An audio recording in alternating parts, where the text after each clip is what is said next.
no compromise. உங்க சைடுலயும் எங்க சைடுலயும். It's a GT promise. GT Holidays, South India's #1 travel brand. அடமானத்தில் இருக்கும் தங்க நகையை மீட்டு மார்க்கெட் விலையில் உடனடியாக விற்க சிறந்த வழி பிரைம் கோல்ட் ஹப். தொடர்புக்கு 9840551787. தங்கத்தை மட்டுமல்ல, உங்கள் தன்னம்பிக்கையையும் மீட்டுத் தருகிறோம். ஆதன் சினிமா நேயர்களுக்கு வணக்கம். நேத்து விஜய் அவர்கள் ஆல்மோஸ்ட் ஒரு மாசத்துக்கு அப்புறம், கரூர் சம்பவத்துக்கு அப்புறம் இப்பதான் வெளியே வந்திருக்காருன்னு விஜய் அவர்களை நேற்று எல்லாருமே பார்த்து ரசிச்சிருந்தாங்க. இந்த 41 குடும்பங்களுமே கரூர்ல சம்பவம் நடந்திருந்தது இல்லையா, அவங்க எல்லாருமே பேட்டி கொடுக்கும்போது என்ன சொல்லியிருந்தாங்கன்னா, விஜய் அவர்கள் உடைஞ்சிருந்தாரு, அவரை பார்க்கறதுக்கே ரொம்ப பாவமா இருந்தது அப்படின்னு. அந்த விஷயங்கள் எல்லாமே விஜய் அவர்கள் அந்த மேடைக்கு வரும்போது ரொம்ப சோகமா வந்தாரு, அவங்களுடைய மக்களை அவங்களுடைய தோழர்களை பார்த்த பிறகுதான் கொஞ்சம் உற்சாகமானாரு அப்படிங்கிற மாதிரி நிறைய வீடியோஸையும் இப்போ சோஷியல் மீடியாஸ்ல பார்க்க முடியுது அப்படின்னு நினைக்கிறேன். கரூர் அந்த துயர சம்பவம், அதை தொடர்ந்து நம்மளும் அந்த களத்துல நிறைய விஷயங்கள் ஆரம்பத்துல இருந்து இறுதி வரைக்கும் கிட்டத்தட்ட போன வாரம் வரைக்கும் நம்ம அந்த களத்துல இருந்தோம். அதை அடுத்தடுத்த வீடியோக்கெல்லாம் நம்மளும் கொடுக்கும் பொழுது அந்த குடும்பத்தார் எல்லாருமே நம்ம அவங்களோட மனநிலை என்ன அப்படின்ற ஒரு ஸ்டாண்டு தான் நம்ம எல்லாருக்குமே மக்கள்கிட்ட கொண்டு போய் சேர்த்தோம். ஸோ ஒரு 40 நாள் கழிச்சு விஜய் அவர்கள் தமிழக உச்சி கழகத்தை சார்ந்து அடுத்த ஒரு சிறப்பு பொதுக்குழு கூட்டம் அப்படின்னு அறிவிக்கிறாரு.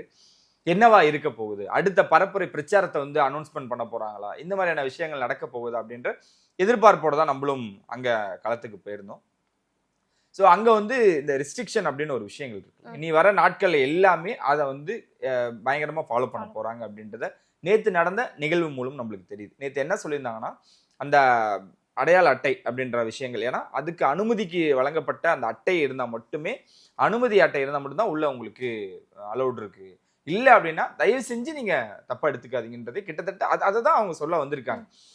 யார் யாருக்கெல்லாம் அனுமதி, யார் யாரெல்லாம் வரலாம், எந்தெந்த மாவட்டம் வரலாம், மாவட்டத்திலேருந்து எத்தனை பேர் வரலாம், எதுக்காக வரணும் அப்படின்றத அவங்க ஆல்ரெடி ஒரு விஷயங்கள் அவங்க பகிர்ந்து அவங்க தான் வரணும் அப்படின்றதுமே அவங்க சொல்லிட்டாங்க. அதையும் மீறி நேத்து அங்க அருகாமையில் இருக்கக்கூடிய தோழர்கள், நண்பர்கள், அதுக்கப்புறம் வெளியே இருக்கக்கூடிய ஆட்கள் எல்லாருமே அங்க சின்ன ஒரு விவாதமானது உண்மைதான். ஏன்னா நாங்க பார்க்கணும், அவரை பார்க்காம நாங்க எப்படி அப்படின்றது. இது எதை காட்டுது அப்படின்னா, விஜய் அவர்கள் இவ்வளவு கட்டுக்கோப்பா ஒரு விஷயத்த பண்ணணும்னு நினைச்சாலுமே கூட சின்ன சின்ன விஷயங்கள்ல ஆர்வ மிகுதியில இது தப்பாவோ தவறாவோ இது பண்ண முடியாது. அது அந்த சூழல் அங்க நேத்து நடந்தது. இன்னொன்னு, இவர் என்ன வருத்தம் தெரிவிச்சாலும் அந்த 4 பாயிண்ட்ஸ் ஹோட்டல்ல தான் தெரிவிக்கிறாரு, பொதுக்குழு கூட்டினாலும் அங்கதான் தெரிவிக்கிறாரு. நல்லா வசதியா தான் இருக்காங்க போல, கட்சியில அவ்வளவு வறுமையில இல்லை போல அப்படின்னு நிறைய பேர்லாம் நேத்துமே இந்த கேள்வி அங்க இருக்கவங்ககிட்டே நம்மளும் முன் வச்சிருந்தோம். நம்மளுக்கு அங்கதான் பேசும் பொழுது நிறைய விஷயங்கள் நம்மளுக்கு தெரியுது. ஏன் அந்த ஹோட்டல் குறிப்பா அப்படின்னு பார்க்கும் பொழுது, அவங்க இப்போதைக்கு அவங்க மட்டும் தான் பெர்மிஷன் கொடுத்துருக்காங்க, அவங்க மட்டும் தான் அலோவ் பண்றாங்க. ஆர்கே கன்வென்ஷனல் சென்டர்னு ஒன்று இருக்கு. அது பாத்தீங்கன்னா விஜயின் வீட்டோட அருகாமையில் தான் இருக்கும். அங்க முதல்ல குழந்தைகளுக்கெல்லாம் வச்சு அந்த பரிசு வழங்கும் விழா பார்த்துருப்பீங்க. அதை தொடர்ந்து அதே திருவான்மையூர்ல இன்னொரு ஹோட்டல் அங்க. அப்போ அவங்க அடுத்தடுத்து போகிறதுக்கு காரணம், அவங்க அந்த காலகட்டத்தில் வெளிப்படையா சொல்லாத ஒரு விஷயம்தான். ஸோ இப்போ இந்த இடத்துல இவங்களுக்கு எந்த விதமான ஒரு நெருக்கடிகள் இந்த இடத்துக்கு கொடுக்கல அப்படின்றதான் நம்மளுக்கு வந்த தகவலுமே கூட.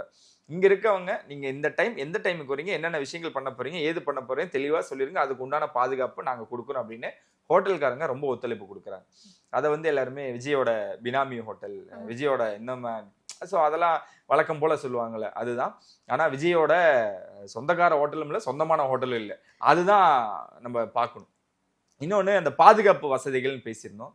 நேத்து மட்டும் இல்ல, போன வாரத்திலேயே புஷியானந்த் அவர்களோட தலைமையில பாதுகாப்பு இனிமேட்டு எப்படி இருக்க போகுது, எந்த ஒரு செயற்குழு கூட்டமா இருந்தாலும் சரி, பொதுக்குழு கூட்டமா இருந்தாலும் சரி, பொதுவெளியில போடக்கூடிய கூட்டமா இருந்தாலும் சரி, நம்மளோட ஆட்களை எப்படி தயார் நிலையில ஏற்படுத்துறது, யார் யாரெல்லாம் நம்ம ஹையர் பண்றது அப்படின்னு விஷயம் இருக்கு. அதுல தெளிவா நேத்து அந்த டிஷர்ட் போட்டு, டீம்னு போட்டு ஒரு டிஷர்ட் இருக்கும்.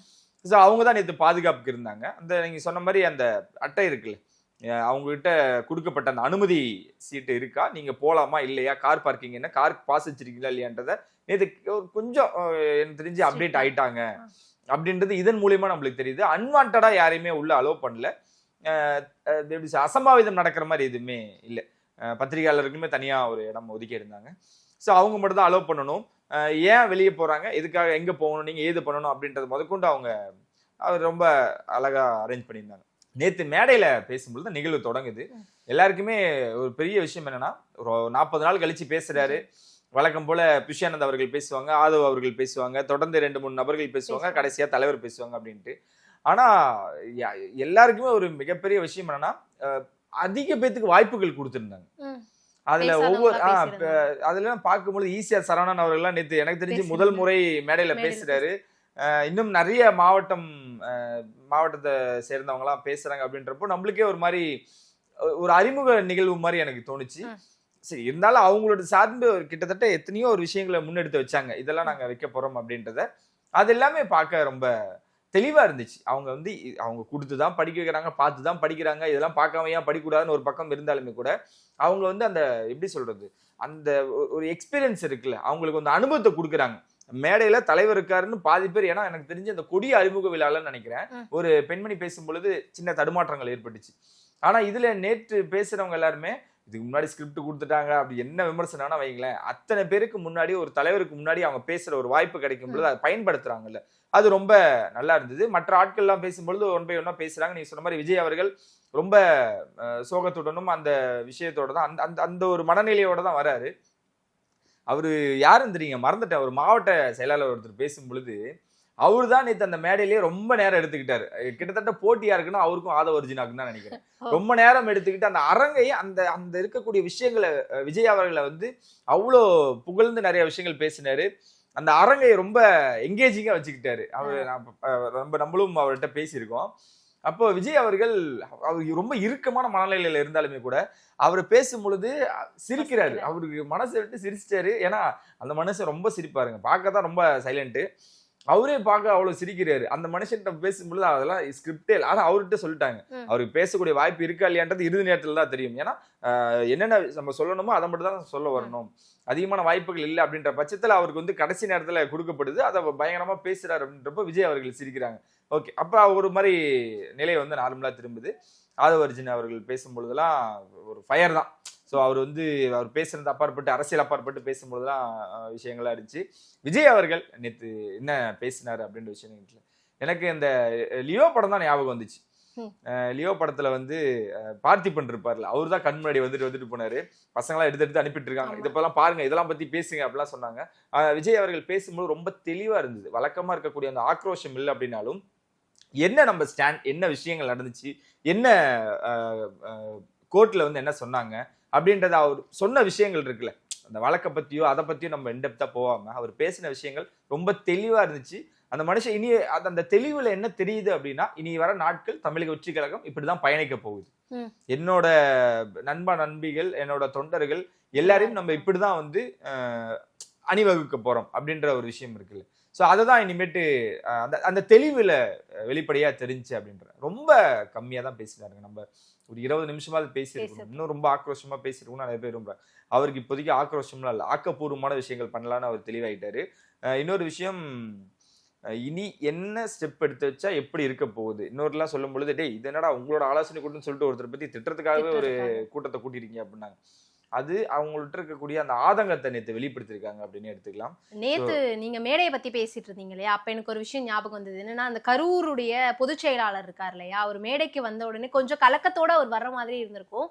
விஜய் அவர்கள் அப்பதான் உட்கார்ந்து இருப்பாரு. அவரை பார்த்த உடனே எழுந்து போய் அந்த கட்டி பிடிச்சி நான் இருக்கேன் அப்படின்னு ஏதோ சொன்ன மாதிரி அந்த வீடியோலாம் இப்ப ரொம்ப வைரலா போய்கிட்டு இருக்கு. முத நாள்ல இருந்தே அதாங்க சொல்றாங்க. அவங்க மனைவி நம்ம ரொம்ப தொடர்பு கொண்டு பேசும்பொழுதெல்லாம் அவங்கள நம்ம கான்டாக்ட் பண்ண முடியல. ஸோ அவங்க கரூர்லயே மதியழகன் அப்படின்னு, இப்போ அதான் சொல்றேனே, மதியழகன் யாருன்னே தெரியாம இருந்தது, இப்ப மதியழகன் அப்படின்னா தெரிய ஆரம்பிச்சிருச்சு. இந்த விஜய் அவர்கள் வெளிப்படையா சொன்னார். அவர் வந்து தொலைபேசியில் ஆறுதல் சொன்னார், நேர்ல கூப்பிட்டு. ஏன்னா அவர் அங்க இருந்து ஜாமீன்ல வெளியே வந்த பிறகும் கூட முதல்ல அவர் பண்ண வேலை என்னன்னா, விஜய் அவர்கள்ட்ட போய் பார்த்துட்டு பேசிட்டு வந்ததுதான். இந்த மேடையிலுமே அதான் சொல்றாரு, எனக்கு ஒண்ணுன்னா இல்லை, யாருக்கு ஒன்னாலும் நான் இருப்பேன் அப்படின்றதான் அந்த இடத்துல அவர் காமிச்சிருக்காரு. நேற்று நடந்த சில விஷயங்கள் வந்து எனக்குன்னு மட்டும் இல்லை, பொதுவாக யாருக்கு உடன்பாடு இல்லை அப்படின்னா, இப்போ உங்களுக்கு என்னை நீங்க புகழணும் அப்படின்னா நீங்க என்ன சொல்லணும்னா, எனக்கு முடிஞ்ச என் மேல கை வச்சுட்டு என் தலைவர் மேல கை வைக்கலாம். ஸோ நேற்று அந்த பேசின விஷயங்கள் சில முரண்பாடுகள் என்னன்னா, முதல்ல என் தலைவர் மேல கை வச்சிருவீங்களா, என் தலைவனை தாண்டி வந்துடுவீங்களா அப்படின்ற விஷயங்கள் இருக்குல்ல, அது அவர் பார்த்துப்பாரு. அதுதான் சொல்றேனே, முதல்ல பாசிட்டிவ்லாம் போயிருவாங்க, அதுக்கப்புறமேட்டு அங்க போயிருவோம். மதியழகன் ஆரம்பிச்சு விட்டதான் வந்தவங்க எல்லாருமே அவர்கிட்ட ஆசீர்வாதம் வாங்கிட்டு தான் தொடங்கினாங்க. இன்னொன்னு, எனக்கு கூட இருக்கவங்கலாம் பேசுனாங்க, என்ன பேசுறவங்க எல்லாமே வந்து லெஃப்ட் சைட்ல போடியம்ல நின்று பேசுறாங்க, விஜய் மட்டும் ரைட் சைட்ல இருந்து பேசுறாரு, தலைவனா அப்படி பாக்குறாரா, இங்க வந்து எல்லாரும் சமம்னு சொன்னாங்கல்ல அப்படின்லாம் சொன்னாங்க. அவரு பேசுறதுக்கு காரணம் என்னன்னா, அந்த பின்னாடி தலைவர்கள் இருப்பாங்க. ம். ஸோ எல்லாரையும் அங்க வச்சு பார்க்கணும்னு தான் அதுக்கான விஷயங்கள் தான். இந்த ஒரு அன்பு கட்டளைகள்லாம் இருக்கும்ல, அன்பு சார் அன்பா கேட்குறோம், அன்பான ஒரு வேண்டுகோள் வைக்கிறோம், இதை பண்ண மாட்டீங்களா அப்படின்ட்டு இந்த அமைப்புன்னு ஒன்று இருக்குல்ல, புஷ்யானந்த் அவர்கள் அதுக்கப்புறம் அவங்க டீம் மெம்பர்ஸ் எல்லாருமே தலைவரை நம்ம தனிமைப்படுத்தல. அதாவது அவருக்கு நம்ம ஸ்பெஷலா எதுவும் பண்ணல. அது என்ன தங்கத்துல வச்சாங்க, அது நார்மலான போடியம் தான். இந்த பக்கம் எல்லாரும் பேசும் பொழுது நல்லா பாத்தீங்கன்னா அவங்களோட தலைவர்கள் இருப்பாங்க, கட்சி தலைவர்களா அவங்க எடுத்துக்கிட்டாங்களா அவங்க இருப்பாங்க. விஜய் அவர்கள் பேசும்பொழுது மட்டும் ரைட் சைட்ல பின்னாடி அத்தனை தலைவர்களோட புகைப்படம் இருக்கும், உருவப்படம் இருக்கும். ஸோ அங்க நின்று நம்ம தலைவர் பேசணும், ஏன்னா அவங்களோட வழியில தானே வராரு. ஸோ அப்போ அந்த ஃப்ரேம்ல அவரை பார்க்கணும். அது எல்லாருமே நின்று அது நார்மலான ஒரு ஃப்ரேமா இருக்கு. அதாவது எல்லாருமே ஆக்டர்ஸா இருக்காங்க, ஆனா ஒரு ஹீரோக்கு மட்டும் தனி ஃப்ரேம் வைப்பாங்கல்ல, அந்த மாதிரி இருக்கணும் தலைவனுக்கு அப்படின்ற ஒரு விஷயத்த பண்ணது. அது கொஞ்சம் நல்லா இருந்துச்சு, அதை கொஞ்சம் பார்க்க முடியா இருந்துச்சு. இது எல்லாமே தான் நேற்று நடந்தது. வெளியே வந்தவங்க எல்லாருமே ரொம்ப உற்சாகத்தோட வந்தாங்க. எப்படின்னா நாங்க அந்த ஒரு மாசமும் நாங்க சின்ன சோர்வு இருந்துச்சு, ஆனா நாங்க பயணிச்சுட்டு தான் இருந்தோம், வேலைகளை செஞ்சுக்கிட்டு தான் இருந்தோம். இப்போ இன்னும் அடுத்த கட்டமா நாங்க வேலை செய்ய போறோம் அப்படின்றது விஜய் அவர்கள் பேசுறதுக்கு அப்புறம் தெரிய ஆரம்பிச்சு. எல்லாம் நீங்க சொன்ன மாதிரி இவ்வளோ பாசிட்டிவ் நடந்துச்சு, அங்கே நெகட்டிவ் இல்லையா அப்படின்னா சில பல சலசலப்புகள் ஏற்பட்டது தான். ஸோ அதான் நான் சொல்றேனே, விஜய் அவர்கள் தெளிவா பயணிக்கணும். இன்னொரு விஷயம் என்ன சொல்றாங்கன்னா, அவரு பேசுறதுல மற்றவங்களுக்கு எழுதி கொடுத்துட்டாங்க, மற்றவங்க பேசிட்டோம் நம்ம அப்படியே ஸ்மூத்தா ஹேண்டில் பண்ணிட்டு போயிடலான்னு பாக்குறாங்க. அப்படி இல்லை. நேற்று வந்தவங்க எல்லாருமே மேடையில இருந்த எல்லா தலைவர்களும் என்ன பேச போறாங்கன்னா விஜய் கேட்க மாட்டார். நீங்க என்ன வேணா பேசுங்க, உங்களுக்கு மனசுல இருக்கிறது பேசுங்க, அது நீங்க உங்களோட விஷயங்கள் தானே பேச போறீங்க, நீங்க இதை தான் பேசணும் அதை தான் பேசலாம் விஜய் யார்ட்டையுமே சொல்ல மாட்டார். ஏன்னா விஜய் என்ன பேசுறாருன்னு யாருக்கும் தெரியாது. விஜய் நேற்று முதல்ல பேசலினாலுமே கூட அந்த விழா வந்து கலைஞர் தான் செஞ்சிருக்கோம். ஆனா யாருக்கையும் போயிட்டு நீங்க என்ன பேசுறீங்கன்னா கேட்க மாட்டாரு, சொல்ல மாட்டாரு, இதுதான் பேசணும், நீங்க பேசுங்க, நீ முன்னாடி நின்று நீ ஃபைட் பண்ணு, நான் நின்று வேடிக்கை பாக்குறேன். அப்பேற்பட்ட தலைவர் விஜய் அல்ல. நேற்று நிறைய சொல்லணும்னா ஆதவர்ஜுனா பேசுறதுலுமே வந்து சில முரண்கள் இருந்துச்சு. விஜய் பேசக்கூடிய ஸ்கிரிப்ட் எல்லாம் அவர் பேசிட்டாரு, விஜய் வந்து இன்புட்ஸ் கொடுத்துறாங்க, கிடையவே கிடையாது. அது அவங்களோட பேச்சு. அவங்கள விட விஜயார பயங்கரமா பேச முடியும். விஜய் நினைச்சிருந்தாருன்னா 1 மணி நேரம் பேசியிருப்பாரு. அவர் பேசுறது இன்னும் தெளிவா பேசியிருந்தாருன்னா இன்னும் ஃபயரா பேசியிருப்பாரு. அது இப்போதைக்கு இல்லை. நான் அதுல இருந்து இன்னும் மீளலை. இன்னும் சொல்லணும்னா வாழ்நாள் முழுவதும் அந்த துயர சம்பத்துல இருந்து விஜயால மீள முடியாது.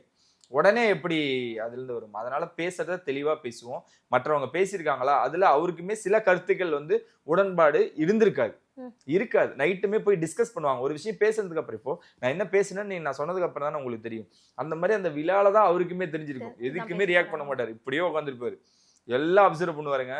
அந்த நேற்று படிச்சதுமே கூட, நேற்றுலாம் வந்து A4 ஷீட்னு எல்லா பேருமே ட்ரோல் பண்ணிட்டு இருந்தாங்கல்ல, ஆரம்பத்தில் அவர் பேசும்பொழுது A4 ஷீட்டே கிடையாது, பேப்பர் பார்த்தே அவர் படிக்க கிடையாது. அவர் வந்து நேற்று பேசுகிற அந்த வார்த்தைகள்லாம் இருக்குல்ல, அதெல்லாம் வந்து பயங்கரமாக இருந்துச்சு. எனக்கு தெரிஞ்சு நேற்று தான் வந்து ஃபயராக இருந்தார். நீங்கள் அதிகமாக பேசலை அப்படி இப்படிலாம் இருந்தாலும் நேற்று தான் ஃபயராக பேசியிருக்காரு. ஃபர்ஸ்ட் எடுத்தது மேலாம் பேப்பர் பார்த்துல அவர் படிக்கல. நேற்று அந்த கோர்ட்டில் என்ன சொன்னாங்கன்றது மட்டும்தான் பேப்பர் பார்த்து படிச்சிருப்பார். நல்லா பார்த்தீங்கனாலே உங்களுக்கு தெரிஞ்சிருக்கும். ஸோ அந்த தெளிவு இருக்குல்ல.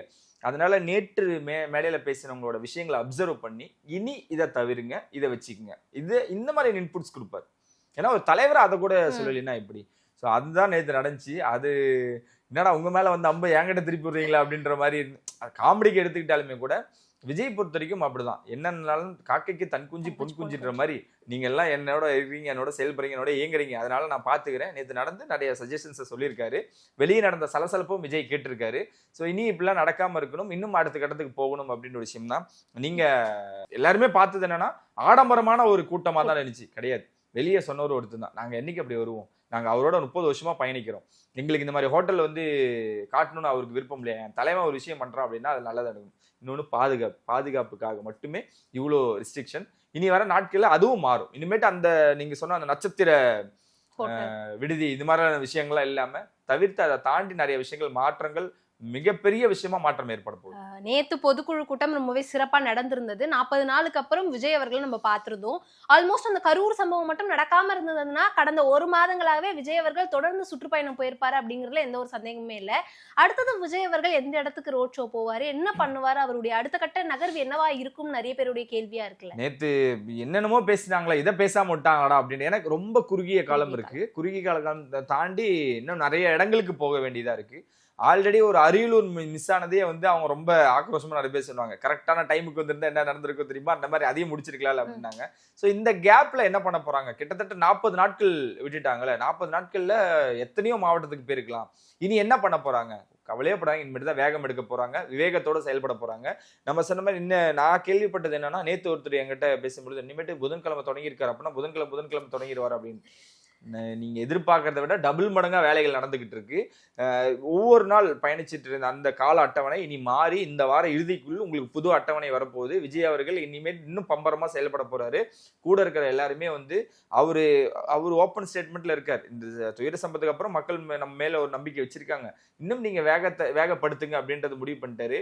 அவங்களும் மட்டும் சொல்லிட்டா இவர் இன்னும் அதை தாண்டி வேலை செய்ய போறாரு. எல்லாத்தையுமே அதான் சொல்றேன், இன்னி வர எல்லா விஷயங்களையும் அவர் நேரடி கண்காணிப்புல பண்ண போறாரு.